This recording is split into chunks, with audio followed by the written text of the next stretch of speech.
చిత్రం మనం ఇక్కడ ఫోటో మనం ఇక్కడ చూసుకోవచ్చు. అదేవిధంగా ఇక్కడ నైతికత లేని పార్టీ బారాస, నాది ఆస్తి పంచాయతీ కాదు ఆత్మగౌరవ పోరాటం, వ్యక్తిగా వెళ్తున్న రాజకీయ శక్తిగా చట్టసభకు వస్తా, మండలిలో కవిత భాగోద్వేగ ప్రసంగం, వచ్చే ఎన్నికల నాటికి రాజకీయ పార్టీగా జాగృతి ఎదుగుతుందని ప్రకటన అని చెప్పేసి కూడా ఒక వార్త ఇక్కడ చూసుకోవచ్చు. బీఆర్ఎస్ అధినేత కేసీఆర్ గారి కూతురు కవిత గురించి ఒక వార్త ఇక్కడ. బీఆర్ఎస్ 8 పేజీల రాజ్యాంగం ఒక పెద్ద జోక్, ఆ పార్టీలో రాజ్యాంగ స్ఫూర్తి లేదు, నన్ను సస్పెండ్ చేయడానికి రాత్రికి రాత్రే క్రమశిక్షణ చర్యలు కమిటీ పుట్టుకొచ్చింది, నైతికత లేని పార్టీలో నేను ఉండను, ఇది ఆస్తుల పంచాయతీ అని కాంగ్రెస్ అంటోంది, మా కులదైవం లక్ష్మీనరసింహ స్వామి నా 2 కుమారులను ప్రమాణం చేసి చెప్తున్నా, నాది ఆస్తుల పంచాయతీ కాదు ఆత్మగౌరవ పోరాటం, ఇక్కడ నుంచి వ్యక్తిగా వెళ్తున్నా రాజకీయ శక్తిగా చట్టసభకు తిరిగి వస్తా, వచ్చే ఎన్నికల నాటికి తెలంగాణ జాగృతి రాజకీయ పార్టీగా ఎదుగుతుంది, ఒక ఆడబిడ్డగా ముందడుగు వేస్తున్న ఆశీర్వదించండి అని ఎమ్మెల్సీ తెలంగాణ జాగృతి అధ్యక్షురాలు కల్వకుంట్ల కవిత నిన్న శాసన మండలిలో సోమవారం రోజు చాలా భావోద్వేగానికి గురి, అంటే సెషన్ లాస్ట్ అనమాట. ఆమె చాలా బాధపడుకుంటూ మాట్లాడిందని చెప్పేసి కూడా మనం ఇక్కడ చూసుకోవచ్చు. నా ఆస్తి పంచాయతీ కాదు ఆత్మగౌరవ పోరాటం, వ్యక్తిగా వెళ్తున్న రాజకీయ శక్తి వస్తా అని చెప్పేసి మాట. ఇంకోటి ఇక్కడ ఆ పార్టీలో బారాస 8 పేజీల రాజ్యాంగం ఒక పెద్ద జోక్, ఆ పార్టీలో రాజ్యాంగ స్ఫూర్తిలో నన్ను సస్పెండ్ చేయడానికి రాత్రి క్రమశిక్షణ చర్యలు కమిటీ పుట్టుకొచ్చిందని చెప్పేసి కూడా కవిత గారు మాట్లాడుతున్నమాట. కవిత గారు ఇప్పుడు డైరెక్ట్ ఎవరు విమర్శ చేస్తున్నారంటే ఇక్కడ చూస్తే కాంగ్రెస్ పార్టీని విమర్శ చేసినట్టు కనబడతలేదు. డైరెక్ట్ ఆమె చెప్తుంది ఏంటంటే బీఆర్ఎస్ పార్టీలో క్రమశిక్షణ కమిటీ లేదు, ఇప్పటిదాకా ఏమీ లేదు, రాత్రి నా గురించే సొంతంగా కమిటీ అనేది ఒకటి ఏర్పాటు చేసి రాత్రి నన్ను సస్పెండ్ చేసింది అని చెప్పేసి ఒక మాట. వాస్తవానికి కవితక్క ఒకటి మాట్లాడుతున్నాం సూటిగా, బీఆర్ఎస్ పార్టీ నుంచి మీకు ఏ పదవులు రాలేదా? ఈ రోజు మీరు ఏదైతే ఎమ్మెల్సీ పదవి అని చెప్పేసి లాస్ట్ సెషన్ అని చెప్తున్నారు చూసినావా, ఆ ఎమ్మెల్సీ పదవి ఇచ్చింది కూడా బీఆర్ఎస్.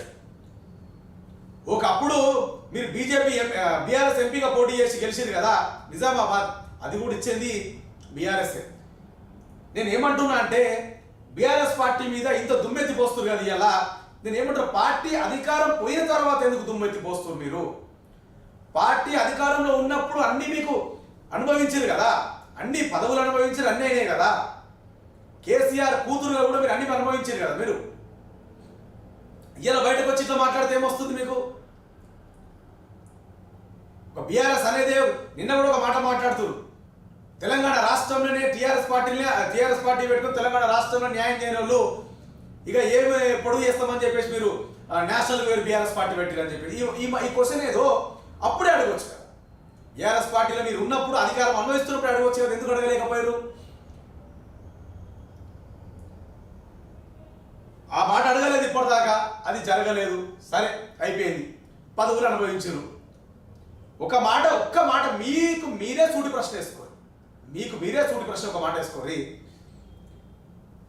2023 ఎలక్షన్స్ ముందు లిక్కర్ స్కామ్లా మీరు జైలుకు పోయింది నిజమా కాదా?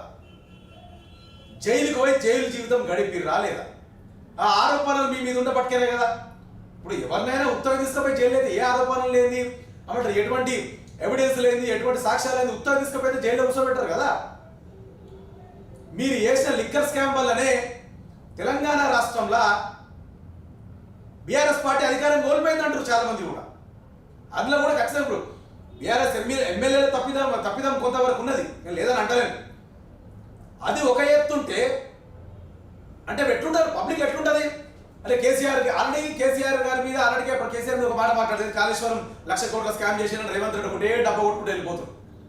ఏది 2023 ఎలక్షన్స్ ముందు పిల్లలు కుంగిపోయినాయి కాళేశ్వరంలో, అంత పరిస్థితి అంతా ఆగమాగమైపోయింది. తెలంగాణ రాష్ట్రం 1,00,000 కోట్ల స్కామ్ చేసారు, ఇది మొత్తం కాళేశ్వరం కాదు కూలేశ్వరం అని చెప్పేసి ప్రజలు నమ్మే విధంగా దాన్ని ముంగడి గుంజుకపోయారు.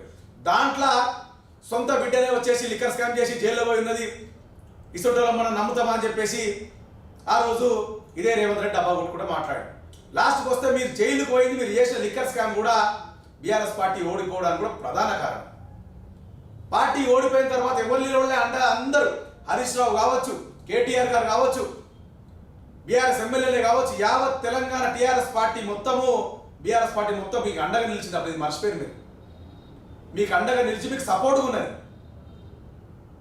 మరి దాని తర్వాత మనకి ఎటువంటి విభేదాలు వచ్చినాయో మీకు అని మాకు అర్థమైతలేదు. కానీ అనవసరంగా ఇప్పుడు ఏమైతుంది తెలుసా, ఇది కుటుంబ సమస్య అవుతుంది. ఇక్కడ బీఆర్ఎస్ పార్టీది కవితది కుటుంబ సమస్య అవుతుంది. కరెక్టే, మీరు కుటుంబంగా హరీష్ రావు మీద కావచ్చు, లేకపోతే మీ సంతోష్ రావు మీద కావచ్చు, లేకపోతే కేటీఆర్ మీద కావచ్చు, కేసీఆర్ మీద కావచ్చు.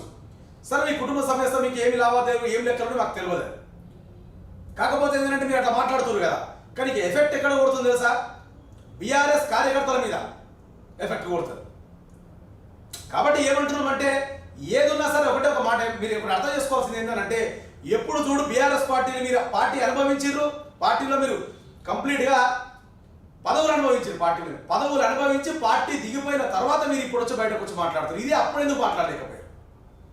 ఇలా మీరు ఏదో ఎట్లా ఉందంటే మీరు శపథం చేస్తుంటారు కదా, అప్పుడు జయలలిత కదా అప్పుడు చేసి చూసినామా, శపథం చేసి గట్టిగా మళ్ళీ తిరిగి నేను అసెంబ్లీకి వస్తా, ఒక్కొక్కరి సంగతి చూస్తా అన్నట్టు ఒక మాట మాట్లాడారు కదా. అసలు శపథమే మీ కళ్ళలో కనబడుతుంది, మీ ఏమంటారు మీ బాధలో కనబడుతుంది. సరే చూద్దాం రండి, రాజకీయ పార్టీగా ఖచ్చితంగా రాజకీయ పార్టీగా మీరు రావాలని కోరుకుంటాం. ఎందుకంటే ప్రాంతీయ పార్టీ మాకు కావాలి, తెలంగాణ రాష్ట్రానికి కూడా ప్రాంతీయ పార్టీ కావాలా. ఎందుకంటే నేషనల్ పార్టీలు ప్రాంతీయ ఏమంటారు నేషనల్ పార్టీలు డెవలప్ చేసే సినిమా ఇంతవరకు ఎక్కడ లేదు ఏ ప్రాంతాన్ని సొంతంగా. సరే ఇలా బీఆర్ఎస్ ఉంది ప్రాంతీయ పార్టీ, రేపు మీరు కూడా పుట్టుకొస్తారంటే మంచిదే, తప్పేం లేదని రండి. రాజ్యాంగబద్ధంగా ఎవరైనా రావచ్చు, ఎవరైనా పోటీ చేయొచ్చు. సరే దాన్ని ఏ విధంగా రిసీవ్ చేసుకుంటారు పబ్లిక్ అనేది, ప్రజలు అనేది ఏ విధంగా రిసీవ్ చేసుకుంటారో ఆ 2 ఏళ్ల తర్వాత ముచ్చట చూద్దాం. ఫోన్ ట్యాపింగ్ వ్యవహారంలో హరీష్ రావు కోరుట